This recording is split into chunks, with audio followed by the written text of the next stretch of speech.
Thank you for joining me. I look forward to sharing my passion for carved stone. I'm Walter Arnold, and I'm a sculptor and a stone carver. I carve limestone and marble.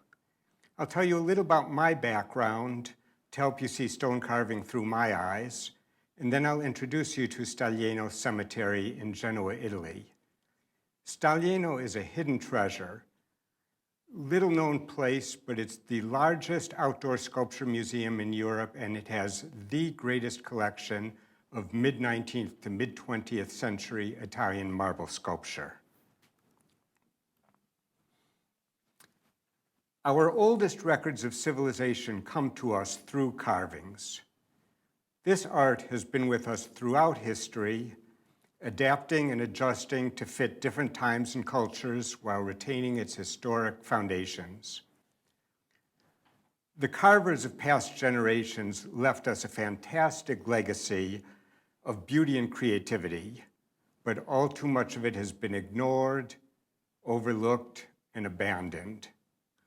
However, if you look up, you'll find surprises in the older sections of the older cities and towns, and in older cemeteries.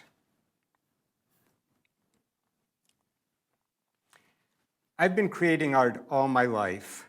Here I am at age 8 exhibiting my paintings in an exhibition on the south side of Chicago. I grew up visiting the Art Institute, walking around the city, looking at details on buildings like these. This dragon is on the University of Chicago, and a keystone with a green man over an apartment building entrance just a block from where I grew up. By the time I was 13, I knew I wanted to do this work, but I was told it was a dead art. No one knew how to do it. No one was interested in it anymore. I didn't know if it was possible, but I was determined to try to join in this tradition. I spent my teenage years trying to figure out how to carve, collecting blocks of stone from torn down buildings and sculpting portrait busts like these of friends and family members. But I realized I was trying to reinvent the wheel. I needed to find people who knew the proper techniques and traditional methods, the skills that people had spent generations developing, and to learn from them. I kept looking, and remember, this is before Google, so looking and searching was a little more difficult. But I learned of a town called Pietrasanta near the marble quarries of Carrara, Italy. It's a town where the main business was production of artwork. Marble is everywhere. This town had been a center for marble carving since the days of Michelangelo. At the time I went there were still a number of very fine traditional carving studios. Now, unfortunately, only a handful remain. So I moved there when I was 20 years old. I worked in this studio. Here I am, that's what I looked like when I was 20. And I worked with men like Luigi Marchetti and Danilo Cervietti. They were the sons and grandsons of the carvers of the period that I'll show you of Staglieno Cemetery. And they generously shared their knowledge and their secrets. And they told me that if I wanted to know what was really possible with marble, I had to visit Staglieno Cemetery.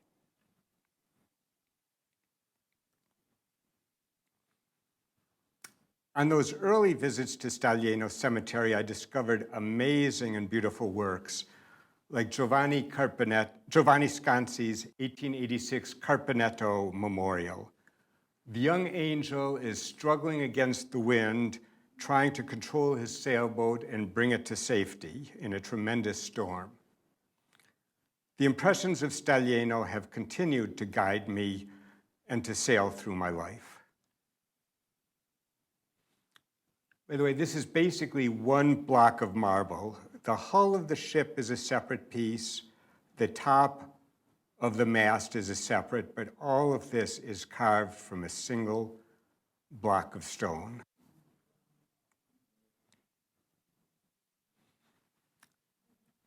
After several years in Italy, I returned to the United States and was fortunate to be hired as a carver on the National Cathedral in Washington, D.C. I spent 5 years there working under master carver Vincent Palumbo in the center, a fifth-generation carver from Italy, and alongside Patrick Plunkett on the right, who brought along the English stone carving tradition, which was different from the Italian traditions, different sets of skills and techniques. So working with him gave me a much broader vocabulary of skills. Patrick had worked on Salisbury and Chichester and Wells cathedrals, and after leaving the cathedral, he was in charge of stone restoration on the White House. At the same time, his brother was in charge of restoration and maintenance on Windsor Castle. So I really think his parents should have had more kids. They could have had one on the Kremlin, one on the Great Wall of China. We'd have had a much better international diplomacy going on. By the way, I always found it amusing that Patrick was working on the White House because the damage on the White House started in the War of 1812 when the British burned the place. And then years later, an Englishman has a job working there. The Brits think very long-term in job security. Working under the direction of Vincent Palumbo, we carved sculptor Frederick Hart's Ex Nihilo, The Creation, which is over the front entrance of the cathedral. We were using the same techniques I learned in Italy of working from a sculptor's plaster model, measuring and reproducing it in stone, the same techniques that were used in Staglieno Cemetery. This sculpture is 21 feet wide, 16 feet tall, and we worked in place up on scaffolding with sections of the plaster model, carving it into the face of the building.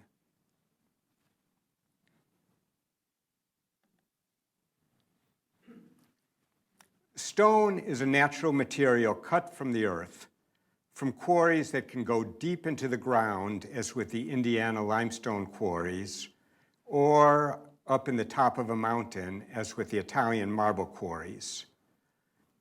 The blocks are cut from the earth, split into manageable blocks, 5 to 20 tons, and transported to the stone mill for working. Now we have massive forklifts, cranes, and trucks, and it's still a difficult job. But 100 years ago, they were moved with ox cart. So when you look at the sculptures I show you later, think about the fact that the blocks were moved to the sculptor's studio in an ox cart, and then from there to the cemetery in another ox cart like that.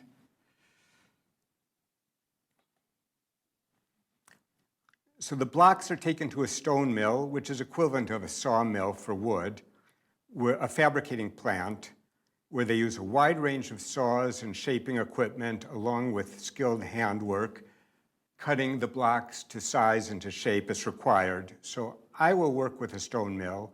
I'll give them the specifics I need. They'll cut the blocks to size, and it will be delivered to me like this.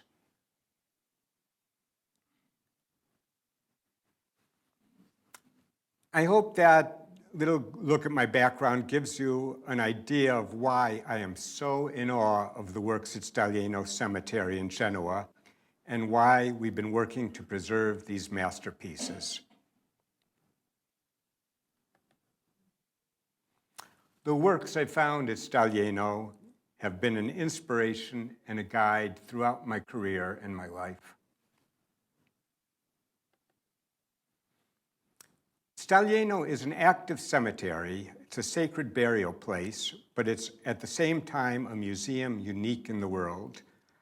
It houses the greatest collection of mid-19th to mid-20th century Italian marble sculpture. While it covers over 80 acres, some 750 monumental works of art are in these great niches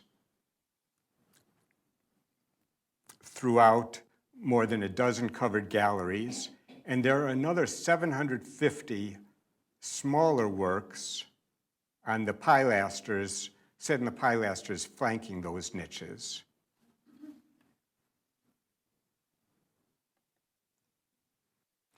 A few thousand more sculptures can be found throughout the cemetery.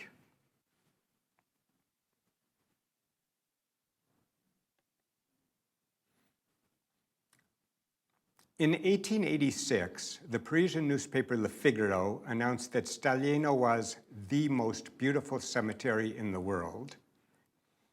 The English author Evelyn Waugh wrote in 1950 that if Père Lachaise and the Albert Memorial were obliterated, the loss would be negligible as long as this great repository survives.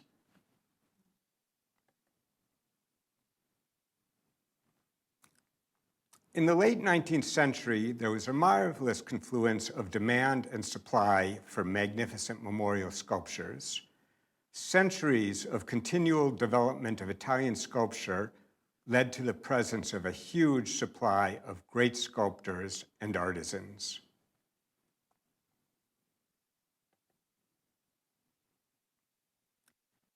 Prior to this period, monuments were reserved for the aristocracy, military heroes, religious figures.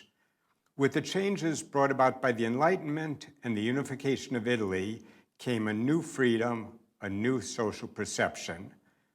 The mid-19th century was perhaps the first time in history when the middle class could create monuments to their own success, and cemeteries were the natural place for these monuments.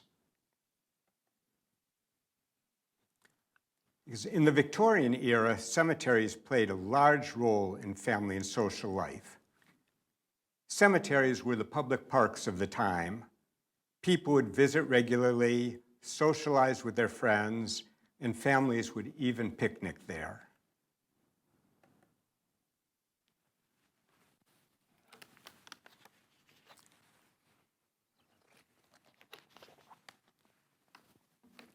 Families commissioned the finest sculptors of the day to celebrate and commemorate their newfound status. By the way, again, that's just a block of white marble. And think about the fact drapery is difficult enough to carve, but then to get the lace to follow all those folds in the drapery correctly and to get it to look so soft, the virtuosity is incredible.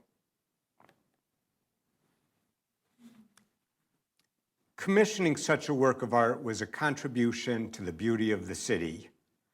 But not long after these works were created, modernism came along and 20th century tastes brushed this work aside. It was no longer viewed, valued, or cared for, and this period was dismissed as kitsch by art history. No longer a valued part of the cultural fabric, cemeteries like Staglieno have fallen victim to neglect. Thick layers of dust and pollution form a black crust which bonds to the calcium in the marble and over time flakes off, crumbling off the fine details. Water leaking through the roof and walls, acidic pigeon droppings, and the effects of weather all add to the problems.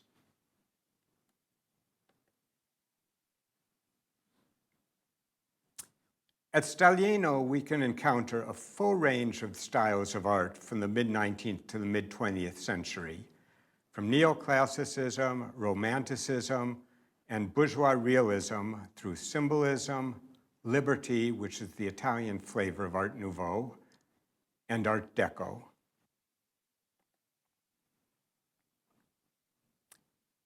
After the exuberance of Baroque and Rococo styles, tastes in the mid-19th century returned to a calmer, more introspective and formal style, neoclassical.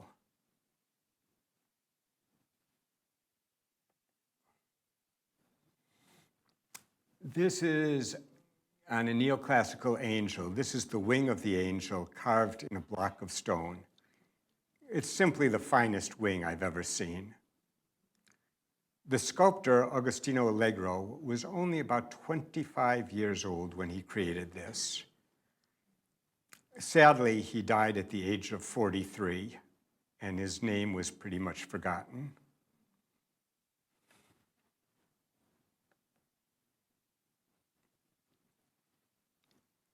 Bourgeois realism was a brief and overlooked period of art history, an international style of the 1860s to 1890s.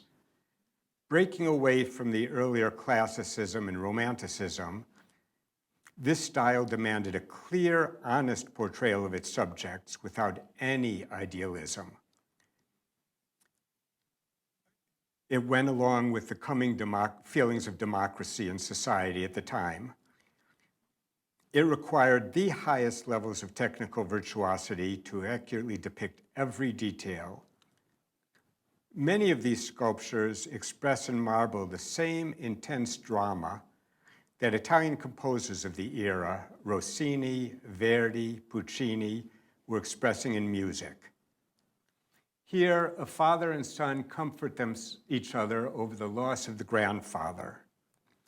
And it's hard to see behind 150 years of layered dirt, but behind them is a carved marble damask curtain. So notice that, notice the texture of their jackets.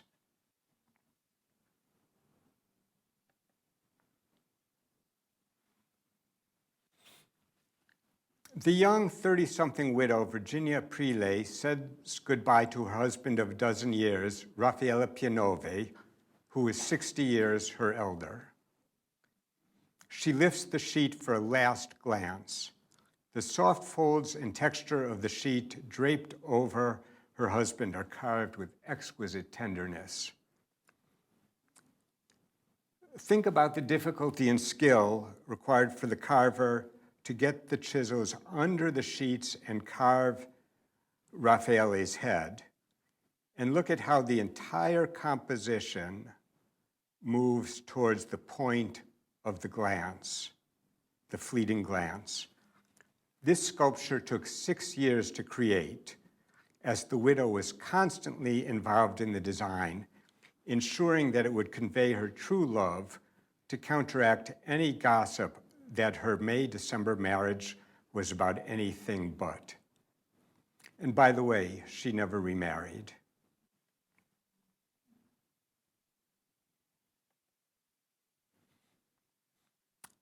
While Staglieno has many masterpieces of the classical and bourgeois realist styles, those are only 2 of the many styles you'll encounter at Staglieno.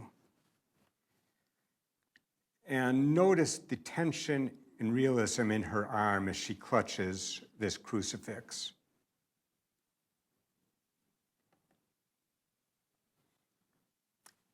Symbolist artists use symbols and allegorical meanings to express themselves in enigmatic works of art.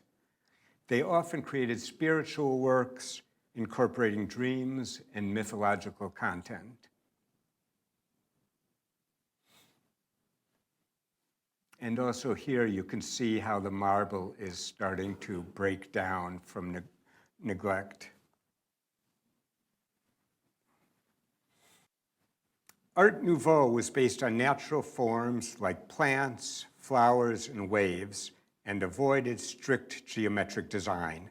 It was a very organic style. And note the dreamlike figure floating in the sky. There's the head, the body, the feet up there. Imagine how striking this would have been when the white marble was newly carved and all the details clear.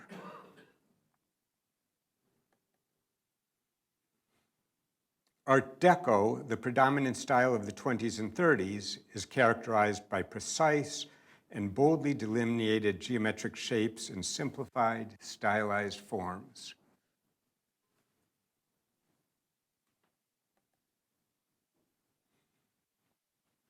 There are many different common themes in funerary sculpture. These are just some of the most popular.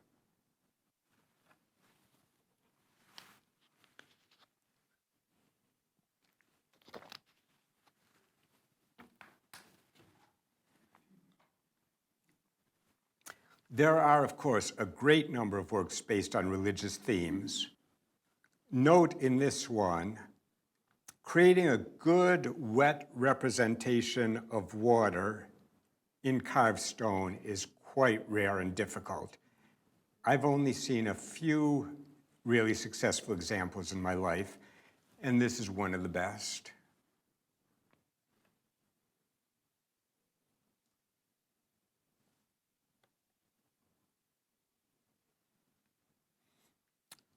Children portray innocence, convey the loss of a parent or grandparent, or in many cases, honor the loss of a child. In the upper right, the mother is holding up her child to kiss goodbye to the grandfather. The mother and child are life-sized, very naturalistic sculptures, and the grandfather is a rigid relief sculpture.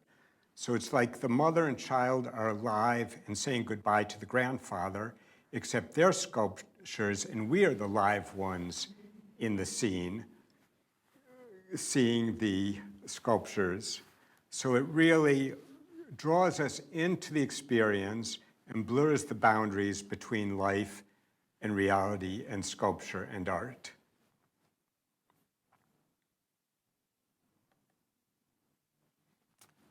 The macabre was a popular theme in Victorian art and literature and appears frequently in funerary art.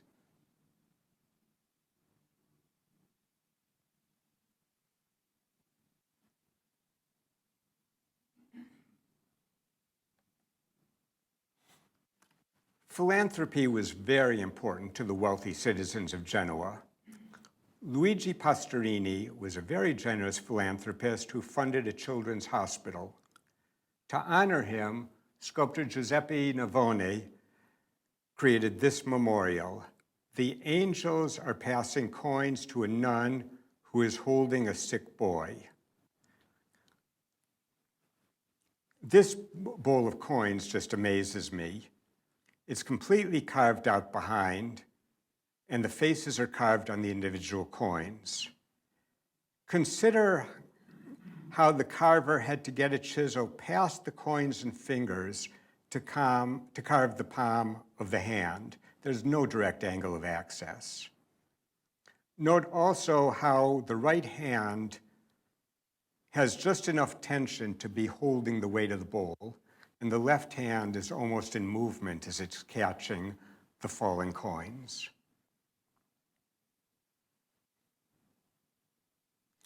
If any of these works were in museums, they would be the center of the museum collection, but instead they're in a cemetery where they're hardly seen or visited.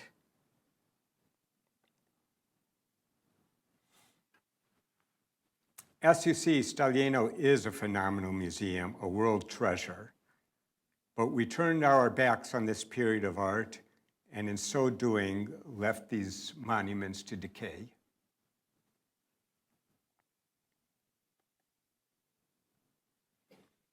This is a treasure that, if lost, could never be recreated. The city of Genoa is able to run Staglieno as a working cemetery, but it lacked the resources, and until the last few years, lacked the motivation to maintain the infrastructure and protect these sculptures.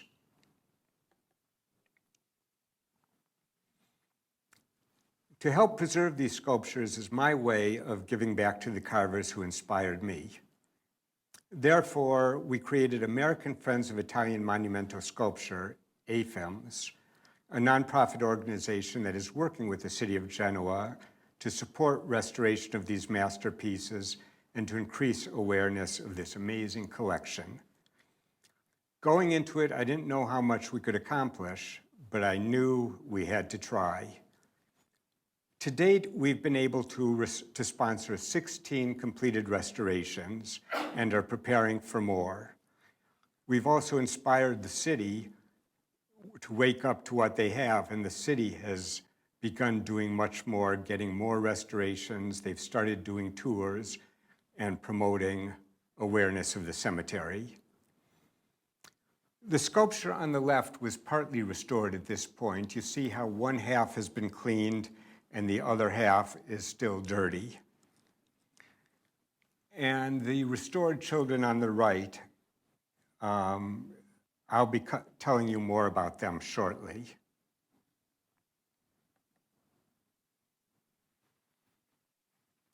We work with a number of Italian restoration specialists. Typically, they will start by dusting off the sculpture using cotton swabs and distilled water to remove the outer layer of dust. At that point, they can analyze the chemical and structural damage and choose the ideal preservation method. Often they'll use poultices for cleaning, as you see here. A cellulose poultice containing very mild detergents or antibacterials is carefully packed onto the marble, where it draws out the dirt and kills the mildew, moss, and biological growth. The poultice is wrapped in plastic to keep it moist for several days. In many cases, this needs to be repeated several times with adjustments to the recipe as different layers of dirt and pollutants are removed. On the right, you see this portrait first when the background had been cleaned and the bust hadn't yet been started, and below the full restoration. And this portrait bust is just a part of this memorial. It's the husband at the top, and below is his widow. This entire sculpture is just 30 inches wide and 60 inches tall, with this much detail and humanity packed into that small space. It's a masterful example of bourgeois realist style and an absolutely honest depiction of the subjects. The widow did not want to be idolized at all. She wanted people to see who she was as a person.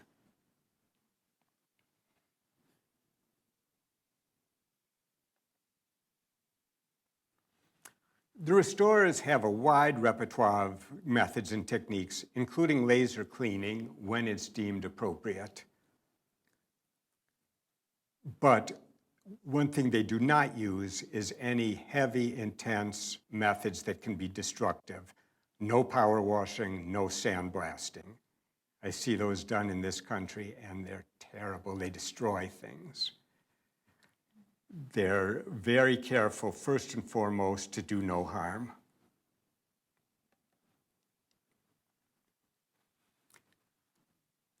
In 2013, we sponsored our first restorations, Lorenzo Orengo's sculptures of Benjamin Whitehead and his wife, Julia Morrison Bentley, shown here in the middle before restoration, the sides after. These two sculptures made a deep and lasting impression on me when I saw them when I was 21 years old. But over my lifetime, I've seen them degrade and seen the effects of weather, pollution, and neglect. It's been a real joy to see them come back to life. We caught them right at the point where the decay was really starting to accelerate. If AFIMS hadn't come along, by now significant amounts of detail would have been lost. Pollution eats away at the marble, biological growth breaks down the surface, humidity causes erosion. Before restoration, Julia Morrison Bentley was covered with a thick, moist black crust and with green moss and mildew. I didn't even realize she was wearing gloves. People walked by and didn't stop to look at her, repelled by the filth. The dirt hid her beauty. Now passers-by pause to enjoy this wonderful sculpture.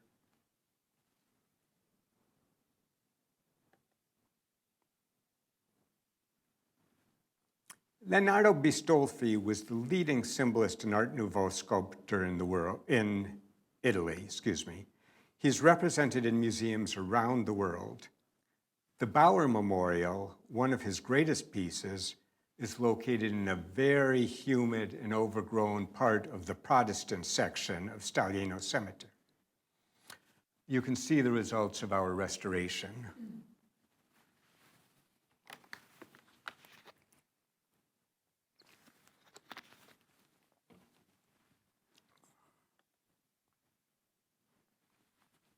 Earlier, I mentioned Giovanni Scanzi's masterpiece, his monument to Giovanni Carpanetto, which pushes marble to the limits to create this magnificent dynamic work. Over the decades, it had become hidden under thick layers of dust, forming a hard black crust as the pollutants bonded to the calcium in the marble. We were able to sponsor a 4-month-long restoration project, and once again, it can be seen as the artist intended.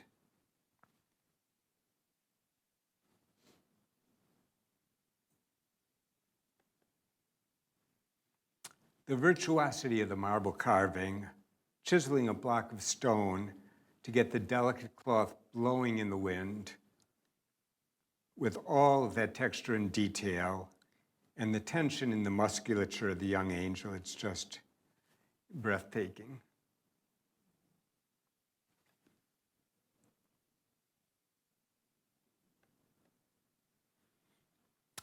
It was first cleaned, the method I described, with distilled water and cotton swabs, then several applications of cellulose poultices to pull out the dirt, and then other delicate cleaning solutions were used on the most stubborn stains, and some broken elements repaired. There was graffiti on the hull.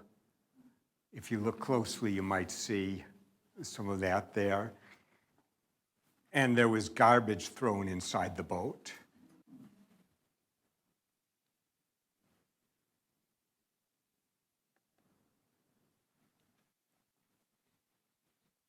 We sponsored the restoration of one of the best known and beloved sculptures at Staglieno, the 1881 monument Caterina Cappadonica, the hazelnut fender.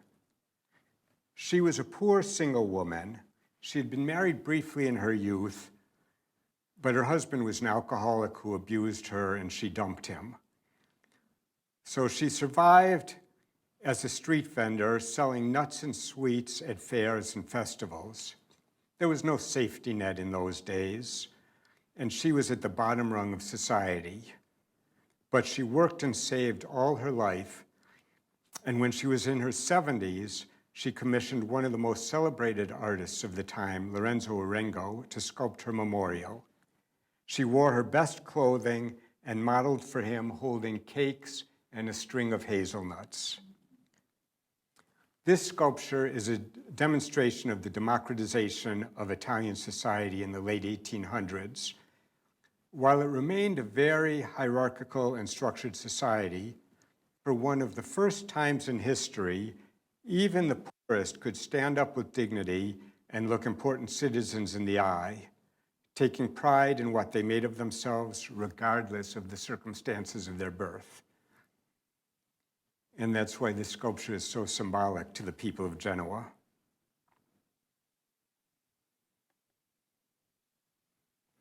This sculpture had reached a critical point. The marble surface was turning sugary and on the verge of breaking down. Part of an earring had broken off in the previous year. Fortunately, on the first day of restoration, the broken piece was found lodged in the drapery, in a fold of her drapery. When she died, the city newspapers reported that there was a line of people all the way to the gate and down the street waiting in line to come see it and to pay homage to her.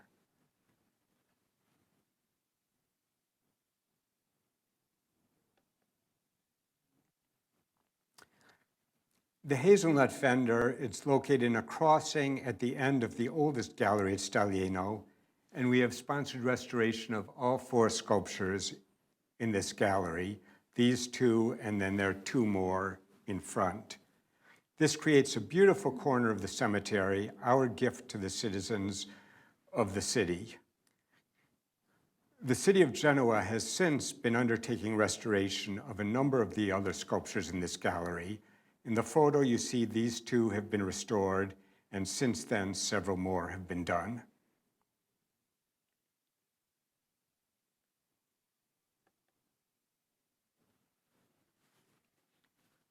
Last year, we completed restoration of these 3 sculptures.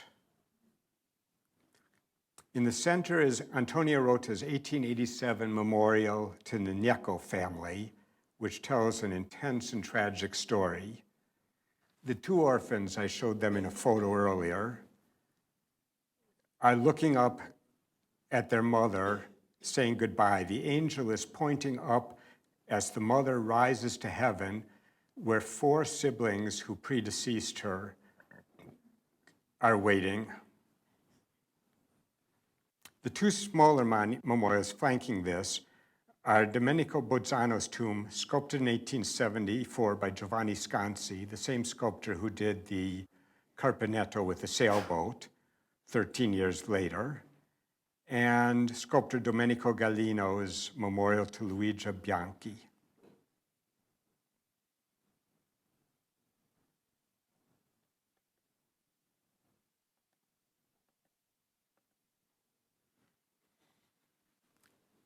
While most of the citizens of Genoa were Catholic, being a port city, it welcomed many diverse populations.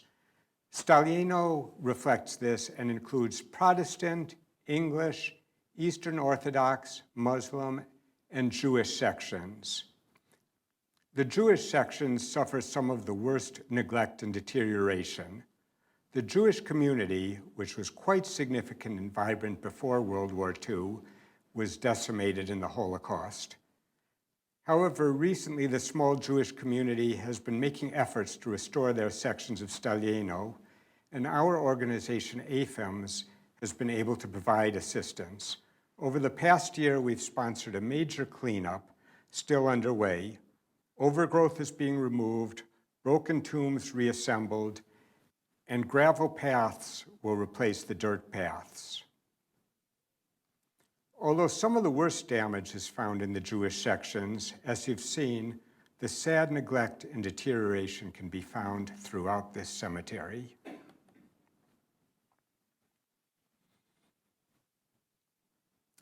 By the way, these are some of the large family chapels, each one for an individual family, that are up in the upper hills of Staglieno.